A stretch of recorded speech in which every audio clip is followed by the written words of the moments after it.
My friend Michael is a veteran. He served 366 days in Vietnam. The atrocities he experienced in that single year of his life damaged his mental health and inflicted injuries on his brain that will never fully heal. 40% of single homeless men are veterans, and post-traumatic stress disorder has become the front runner in explaining the social problems they face. PTSD is an anxiety disorder that develops after someone goes through a life-threatening or traumatic event. Michael's story gives us insight and understanding of many homeless vets on the street who still carry mental scars from serving their country. Well, what I like to say is that people in this country, and most people don't understand, when your brain gets injured, then you can't see it. Your psyche, your literal brain gets injured. And sometimes it's injured horribly. And PTSD officially now is with you for life. It's a condition. And I would say physiologically, personally speaking, it starts out, except in the severe cases, kind of subtle. You know, when I got home from Vietnam, I was walking with my mother in the Country Club Plaza in Kansas City, Missouri, and a truck backfired. I was like prone. You know, we're in a nice shopping area, and I'm laying on the concrete. She said, "Oh, what are you doing?" Well, it's instinctive. You smell diesel, and it's a tank, it's a helicopter. The physical things, the jumps, if you will, the hearing and smelling and stuff. But what happens after that is a lot worse. Sorry. You know, you start having, in my case, nightmares. And in my 20s and stuff, I was in college. I was smoking pot every day, and I was focused on my education. And it was always there, and sometimes they were pretty graphic and stuff, but yeah, I managed it better. Did you see a psychologist when you were? No.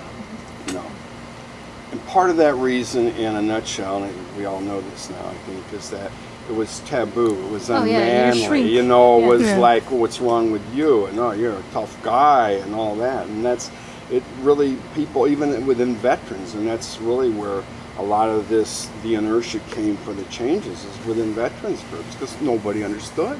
How the hell are you going to try to tell somebody some of the stuff that we did and saw, as I like to say, for God and country? But it's not God, you know, why bring him into it? What people do for their country. I was as guilty, you know, we were the Americans. We're the good guys. We wear the white hat. And there were gooks and slopes and white mice and dinks and all the acronyms, all negative. And in Iraq, the Rajas, ragheads, sand niggers, to be blunt, you know, etc., etc. And you dehumanize them so you can kill them, so you can torture them, so that the things that you see and do, you can live with it easier at the time, and there's no other way. And you realize these are people, and they have emotions, and they're like us. And when you go through a dead enemy soldier, and you're going through his pockets for intelligence, for maps and stuff, which is what you should be doing, which is what they would do if it were me. And then you see a picture of their girlfriend or their wife.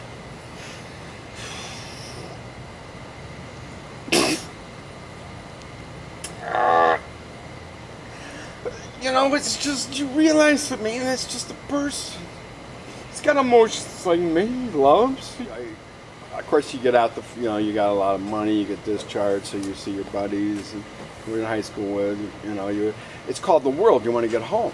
So you get home, and what happens, even the people that have PSD, I mean, this is what basically happens. You're so excited you're home. So there's this period, be it 30, 60, 90 days, where everybody's so ecstatic to be back. So if you had a drug or drinking problem, no one would notice it, because you're just partying. Hey, I'm home, I made it back alive.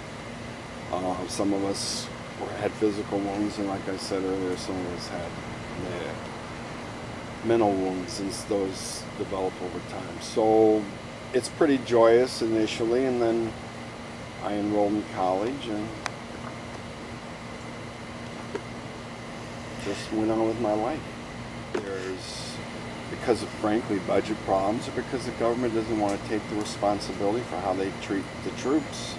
And although now it's changing because of all the coverage of Iraq and Afghanistan, is that they would say, well, why? You know, you've been kind of okay, you functioned, you had a family, you were pretty normal, fairly successful in business. Why all of a sudden you're claiming all this? Because the Iraq war was like ripping off a giant anthill. With the onset of the war in Iraq, Michael says his PTSD intensified, leading him into what he calls the black hole. Since his arrival to the Keys, he has experienced homelessness and sought help at the Patterson House, a transitional housing facility in Key West. Michael is a success story. In less than 4 months, he has found a rewarding job and a place to call home. Yes, if I could impart this humbly, and I am very humble, the message is there's going to be a whole, it's not about me. It's about all these young guys that are going to be coming home and are coming home in droves. It's about young people blowing their frickin' brains out. Hello?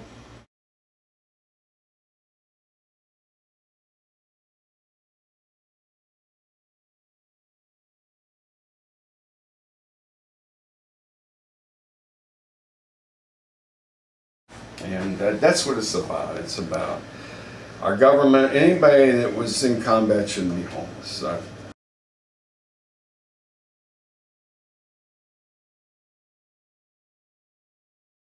I'm done. Thank you. That's cool. That's cool. Thank you. Maybe. Group hugs.